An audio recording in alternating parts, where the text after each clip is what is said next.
এটা আমাদের বাঙালিদের ক্যারেক্টার। আপনি উপরে ওঠেন, আমি আপনার লেজ ধরে টেনে নামায় দেব।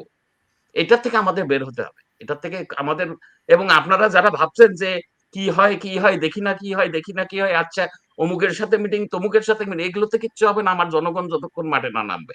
জনগণ মাঠে নামুক, আমেরিকাও লেজ তুলে পালাবে। জনাব নাজমুল হাসান কলিমুল্লাহ, সাধারণ মানুষকে তো আসলে দেখা যায় ঐক্যবদ্ধ করে রাজনৈতিক দলগুলো। সেখানে আওয়ামী লীগ বাদে আর সব রাজনৈতিক দলই তো রয়েছে। তবু কেন তুর্য কাজী, এটা সত্য যে তিনি কোনো রাজনৈতিক দল করেন না, তিনি কিন্তু একজন সাধারণ মানুষই, ওই মুক্তিযুদ্ধের পক্ষের। এখন মুক্তিযুদ্ধের পক্ষের বললে সবাই এটাকে আবার আওয়ামী লীগের পক্ষে নিয়ে যায়, কিন্তু সবাই আওয়ামী লীগের পক্ষে নয়। মানে অন্তত রাজনৈতিক ভাবে, যেমন তুর্য কাজী বলছিলেন যে যে তার মতো যারা সাধারণ মানুষ, মুক্ত চিন্তার মানুষ, কিন্তু কোনো রাজনৈতিক দলে বিলং করেন না, তাদেরকে ঐক্যবদ্ধ তো রাজনৈতিক দলকেই করতে হবে। সেই উদ্যোগ কি আছে? দেখুন, বাংলাদেশের পুরনো রাজনৈতিক দল আওয়ামী লীগ, তার নেতা কর্মীরা এখন সব শীতনিদ্রায় আছেন। আমাদের তুর্য ভাইয়ের ভাষায় বালিশে মুখ লুকিয়ে আছেন, যেভাবে বলি না আমরা। আমার কথা হচ্ছে আর কতদিন? এখন সেটা হচ্ছে অন্যের ঘাড়ে বন্দুক রেখে পাখি শিকার করার এই স্ট্র্যাটেজি, এটা মানধাতার আমলের স্ট্র্যাটেজি। আপনাকে কিন্তু অ্যাসার্ট করতে হবে ইফ ইউ মিন বিজনেস। এটা যেই পলিটিক্যাল পারসুয়েশনের মানুষই আপনি হন না কেন। এখন ধরুন আওয়ামী লীগ তার সময়ে সংসদে বিরোধী দল জাতীয় পার্টি এবং 14 দল তাদের মিত্র দল, এরা সবাই কিন্তু এক ধরনের শীতনিদ্রা আছেন। ফলে big segment of the population, almost half, এদেরকে যদি আপনি নিষ্ক্রিয় দেখেন, বাকি যে 50 ভাগের মতো তারাও কিন্তু শততা বিভক্ত। আপনার যেই নামেই আমরা তাদের অভিহিত করি না কেন, কেউ স্বাধীনতার পক্ষে, কেউ বিপক্ষে, কেউ সেন্ট্রিস্ট, কেউ রাইটিস্ট, কেউ লেফটিস্ট, হোয়াটএভার, কিন্তু পুরো যে জনগোষ্ঠী শতভাগ মানুষ নিয়ে, সেখানে এই 50% পপুলেশন যদি ঘুমিয়ে থাকে এই চীনের সেই অপিয়াম সেবনকারীদের মতো, তাহলে এই দুঃখ রাখবেন কোথায়? জি। তুর্য কাজী, আর আপনি দেখেন না যে যে আওয়ামী লীগের নেতারা কোথা থেকে মাঝে মাঝে হঠাৎ করে ফুচকি দিয়ে মনে করেন উকি দিয়ে দুটা কথা বলছে যে আমরা আছি। না, এইভাবে না। আমার, আপনি মানেন আর না মানেন, আপনি, আমরা কিন্তু একরকম যুদ্ধের মধ্যে, আমরা আমরা যুদ্ধটা কাদের বিরুদ্ধে করছি? ওই রাজাকারদের বিরুদ্ধেই তো করতেছি। লাল বদর আল বদর এরা তো একই জিনিস, এদেরই তো আন্ডা বাচ্চা এরা। তো এদের বিরুদ্ধে যুদ্ধ, আমরা যেই যুদ্ধটা 71-এ করেছি, আমরা তো আসলে, হ্যাঁ, আজকে 50 বছর পরে আমরা হয়তো যুদ্ধটা ওই ওই ওই অবস্থাতে নেই, কিন্তু আমাদের এই যুদ্ধটা করতে যদি আরো 1 বছরও সময় লাগে, আমি ধরে নিলাম আরো 1 বছর, আমাদের নিজেদের প্রস্তুতির ডাইরেকশনটা কই? আমি তো কোনো ডাইরেকশন দেখছি না। আমরা চিন্তা করছি ইউনুস ওখানে যে কি করছে, অমুক কি করছে, এটা তো আমাদের বিষয় না। আমার তো দেশ আগে মাটি, আমার দেশের মানুষ। ইউনুস ওখানে কি করছে এটা আমার দেখারই বিষয় না। আমি যখন মাঠে নাম, তুর্য কাজী, একজন এখানে আপনাকে মন্তব্য করেছেন যে আপনি বলছেন যে আপনি আওয়ামী লীগ নন, সাধারণ মানুষ, আবার বারবার শেখ হাসিনাকে বলছেন প্রধানমন্ত্রী। বিষয়টি অবশ্যই প্রধানমন্ত্রী তো, প্রধানমন্ত্রী তো আওয়ামী লীগের কেনা কিছু না। প্রধানমন্ত্রী আমার প্রধানমন্ত্রী, প্রধানমন্ত্রী আপনার প্রধানমন্ত্রী। প্রধানমন্ত্রী তো আমাদের প্রধানমন্ত্রী, আমাদের স্বাধীনতার পক্ষের প্রধানমন্ত্রী। আমি তো বলছি না খালেদা জিয়া আমার প্রধানমন্ত্রী, কারণ খালেদা জিয়া, জিয়াউর রহমান তো, আপনি জিয়াউর রহমানের হাত ধরে গোলাম আজম বাংলাদেশে এসেছে। বাংলাদেশ, আওয়ামী লীগ 21 বছর ক্ষমতার বাইরে ছিল। এই এই গোষ্ঠীটা 21 বছরে ফেলে পুবে মনে করেন ঘাড়ে গর্দানে অনেক মোটা হয়েছে। এই জঞ্জাল মনে করেন আপনি তো ওভারনাইট শেষ করতে পারবেন না। আওয়ামী লীগের হাতে সুযোগ ছিল, তারা সেটা করেনি। আমি প্রধানমন্ত্রীকে আমি কিছু পয়েন্ট দিব, কারণ ঘটনা হচ্ছে যে আপনি দেখেন পরপর 3টা নির্বাচনে আওয়ামী লীগ যে ক্ষমতায় এসেছে, উনি কিন্তু চেষ্টা করেছেন, প্রথম ক্যাবিনেটের বুড়ো হাবড়াদের বের করে দিয়েছেন সেকেন্ড ক্যাবিনেট থেকে, নতুন একটা ফেজ নিয়ে এসেছেন, চেষ্টা করেছেন। তারপর থার্ড ক্যাবিনেটে যে উনি আবার পরিবর্তন এনেছেন, যে যায় লঙ্কা সে হয় রাবণ। আপনি আমাকে ক্ষমতা দিয়েছেন, আমি চোর, আপনি করবেন কি? আপনি কত চোর সামলাবেন? আপনি দেখেন না, আমাদের তো নৈতিকতার শিক্ষাটা হয় নাই। আমাদের সবজিওয়ালা ফরমালিন দেয়, আমাদের মাছওয়ালা ওজনে কম দেয়, আমাদের বাকির দোকানদার বাকির খাতায় ফট করে 3টা লাইন লিখে দেয়। তো এইসব এইগুলো মানুষই যখন ক্ষমতায় যায়, তারা তো পুকুর চুরিই করবে।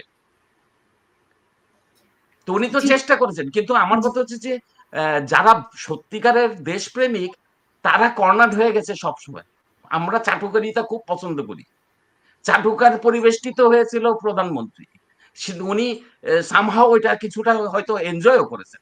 নাহলে তারা তারা তারা এতটা কাল মানে এই এই দুঃশাসন মানুষের উপর চালিয়ে তারা কিভাবে টিকে থাকে।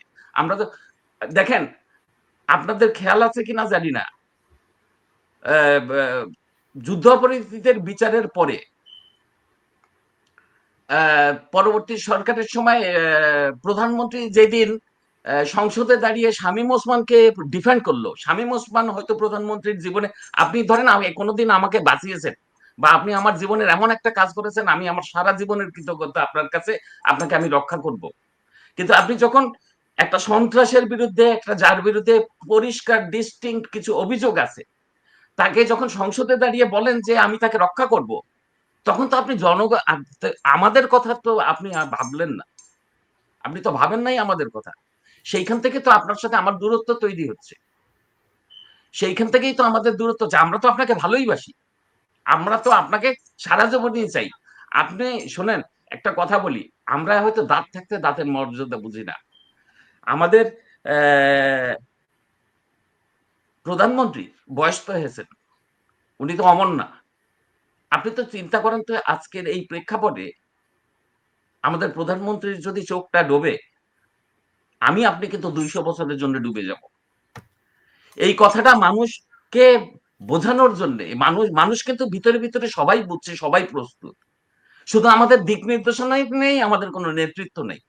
আমাদের নেতৃত্বের জায়গাতে কিছু ভালো মানুষকে আনেন, সামনে আনেন, যাদের উপর সাধারণ মানুষের ক্ষোভ আছে। আমি প্রতিপক্ষের ক্ষোভ তো থাকবেই, জামাত শিবিরের ক্ষোভ তো থাকবেই, বিএনপির ক্ষোভ থাকবে, সেটা পলিটিক্যাল, তাদের পলিটিক্যাল মনে করেন তাদের পলিটিক্যাল অ্যাম্বিশনের কারণে সেই ক্ষোভটা থাকবে। কিন্তু সাধারণ মানুষের মনে যেই ক্ষোভ, সেই ক্ষোভটাকে তো আপনি অ্যাড্রেস করবেন। যেই সব লোকজন কথা বললে আমরা দূর থেকে দূর এর কথা শুনবো না, এর কথা বলি, সেই সব মানুষকে একটু আড়াল করেন। যাদের মিনিমাম গ্রহণযোগ্যতা আছে তাদেরকে সামনে আনেন, তাদেরকে নিয়মিত, তারা আপনি দেখেন, কলিমুল্লাহ ভাই কথা বললে হয়তো 3টা লোক জাগে, ঠিক আছে? তসলিমা নাসরিনের আপনার টক শো দেখছিলাম, ঠিক আছে? সেখানে আপনি একটু পিছনে যান না, আমি 5ই আগস্টের আগে যাই, নির্বাচনের আগে যাই। আপনি দেখেন তো এইসব মানুষরা কি পরিমাণ উস্কেছে সাধারণ মানুষকে, উস্কেছে তো। আমরা কি আমাদের ওই কৃতকর্ম, হ্যাঁ আমার ভুল হতে পারে, পৃথিবীর সবচেয়ে সুন্দর ওয়ার্ড হচ্ছে আই এম সরি। সরি এবং থ্যাংক ইউ, এই 2টা শব্দ হচ্ছে পৃথিবীর সবচেয়ে সুইটেস্ট ওয়ার্ড। আমার যদি ভুল হয়ে থাকে, আমার ভুল হতেই পারে, আমি তো মানুষ, প্রধানমন্ত্রীরও ভুল হতে পারে। আমার একটা সরি বলা, আমার জনগণের কাছে, আমার যদি আওয়ামী লীগের কাছে না, আমার জনগণের কাছে যদি আমি একটা সরি বলি, এটাতে আমি কিন্তু বড় হয়ে যাই, আমি ছোট হই না। আপনাকে আমি মাথায় তুলে নেব, আপনি সরি বলেন যে হ্যাঁ আপনি তো প্রধানমন্ত্রী ছিলেন, আপনার দায়িত্বে ছিল, আপনি যাকে দিয়েছেন সে দায়িত্ব পালন করেনি, কিন্তু আলটিমেটলি তো আপনি প্রধান। আপনি একটা সরি বলেন, আপনি দেখেন মানুষ ঝাঁপিয়ে পড়বে আপনার জন্য, মানুষ চাচ্ছে আপনাকে। আমরা এই পাগল, এই এরা তো পাগল, এরা রিটার্টেড লোকজনের হাতে পড়েছি। আমার দেশটা বেহাত হয়ে গেছে। এই জিনিসটা অনুধাবন করানোর জন্য ভালো ভালো মানুষ যে যেখান থেকে আছে সমাজের, আমি এখানে আওয়ামী লীগ আর বিএনপি কাউকে আলাদা করছি না, যারা এই যে ফজলুর রহমান সাহেব কত সুন্দর কথা বলছেন, হ্যাঁ, এই আসাদ নূররা আর কি কিছু, সারাক্ষণই তারা কিন্তু চিন্তিত। এরকম মানুষের সংখ্যা তো আমাদের আরো দরকার, আপনার মতো সুলতানা রহমান আমাদের আরো দরকার। আমরা নিজেদেরকে সংগঠিত না করে আমরা খালি ওদেরকে গালিগালাজ করে তো লাভ নেই, ওরা তো এই করতেই এসেছে রে ভাই। আপনি 71-এ তো আমেরিকা আমাদের বিরুদ্ধে ছিল, তাই না? চায়না তো আমাদের বিরুদ্ধে ছিল। আমরা ওদের লাথি মেরে বের করতে পারি নাই কেন? পেরেছি কারণ আমাদের জনগণ সাথে ছিল। আপনি জনগণকে না নিয়ে আপনি যদি একটা দলের মধ্যে সীমাবদ্ধ থাকেন, আপনি এই বিভাজন মানে আমি আপনার জন্য জীবন দিয়ে লড়বো না। আপনি কালকে ডাক দেন, আমি তুর্য কাজী সবার আগে যুদ্ধে যাব। আমার হাতে একটা বন্দুক দেন, আমি যুদ্ধে যাবো, আমাকে ট্রেনিং দেন, আমি যাব। আর শুধু আমি না, আমার মতো হাজার হাজার প্রবাসী আছে যারা যাবে। এটা আমার দেশের প্রশ্ন, আমার মাটির প্রশ্ন, আমার মায়ের প্রশ্ন। এখানে কোনো আপোষ নেই, এখানে কোনো আর কি সুবিধাবাদী কথাবার্তার কোনো সুযোগ নেই। হ্যাঁ, আমরা এমন ভাবে গা বাঁচিয়ে বাঁচিয়ে কথা বলি যে আপনি ক্ষমতায় আসলে আপনিও মারবেন না, কলিমুল্লাহ ভাই ক্ষমতায় আসলে কলিমুল্লাহ ভাইও মারবে না। হ্যাঁ, কেউ যাতে আমাকে না মারে। আমি সেই জায়গাটা বাঁচে আমার এখানে, আমি এইভাবে বাঁচতে পারবো না। আপনি ভাবতেছেন আপনি এইভাবে বাঁচবো, আমি এইভাবে বাঁচতে পারবো না। আমাদেরকে সর্বশক্তি দিয়ে ঝাঁপায় পড়তে হবে এবং এই ঝাঁপায় পড়ার জন্য আমার নেত্রীকে আমার দেশে আসতে হবে। আসেন, আপনি বর্ডারে 1 কোটি লোক যাবে, আপনাকে নিয়ে আসবে। আপনি আসেন দেশে, আমরা আপনাকে চাই, আপনি দেশে আসেন। আমাদের কারো উপর নির্ভর করতে না, আমাদের জনগণের উপর আপনি নির্ভর করেন। আমরা আসবো, আপনি আসলে আমরা আপনাকে আমরা জীবন দিয়ে আপনাকে আমরা রক্ষা করবো। আপনাকেই আমাদের দরকার। আপনি ভুলে যান এই যে আমি এইসব ক্র্যাপদের নিয়ে, এই যে আসিফ নজরুল এইসব, এরা ক্র্যাপ, এরা বিষ, এরা দেশের কেউ না। আমার মতো দেখতে, আপনার মতো এখন আমাদের যুদ্ধটা একটু কঠিন হবে। এইবারের যুদ্ধটা কঠিন হবে। আগের পাকিস্তানিদের চেহারা দেখে আমরা চিনতাম এরা শালা বিহারি পাকিস্তানি, এদের চেহারাটা চিনতাম। আর এখনকার গুলা এরা কিন্তু আমার আপনার মতোই দেখতে। আমার ঘরেই রাজাকার আছে, আমার রক্তের মধ্যেই রাজাকার আছে। আমি একটু দুইটা দূরে যাই, আমি তো এই কারণেই এই যুদ্ধটা কঠিন। এই কারণেই আমাদের অনেক বেশি সংগঠিত, অনেক বেশি পরিকল্পনার আন্ডারে আমাদের এই ইয়েটা দরকার। এবং আমাদের প্রবাসী সরকার কেন গঠন হচ্ছে না আমি জানি না। আমাদের দেশ তো আসলে বেহাত হয়েছে, আমরা তো এই দেশ লুট হয়ে গেছে। এই লুট হয়ে গেছে, এটা তো কারো বুঝতে বাকি নেই। আর আমাদের প্রধানমন্ত্রী কি কি করেছেন এই ফিরিস্তি আর শুনতে চাই না। এটা আমরা জানি, এটা আমরা জানি, দেশের সমস্ত মানুষ জানে, প্রত্যেকটা গরিব মানুষ জানে যে তারা বাংলাদেশের গত 15 বছরে তারা কি কি সুবিধা পেয়েছে, আমাদের দেশ কত আগায় গিয়েছিল। একটা দেশ আগায় যাওয়া দেশকে পা টেনে, এটা আমাদের বাঙালিদের ক্যারেক্টার। আপনি উপরে ওঠেন, আমি আপনার লেজ ধরে টেনে নামায় দেব। এটার থেকে আমাদের বের হতে হবে, এটার থেকে আমাদের। এবং আপনারা যারা ভাবছেন যে কি হয় কি হয় দেখি না, কি হয় দেখি না, কি হয়, আচ্ছা অমুকের সাথে মিটিং, তমুকের সাথে মিটিং, এগুলোতে কিচ্ছু হবে না আমার জনগণ যতক্ষণ মাঠে না নামবে। জনগণ মাঠে নামুক, আমেরিকাও লেজ তুলে পালাবে, পালাবেই পালাবে। আমার শক্তির চেয়ে, আমার জনগণের শক্তির চেয়ে আমি বিশ্বাস করি না অন্য কোনো শক্তি এখানে পার পেয়ে যাবে।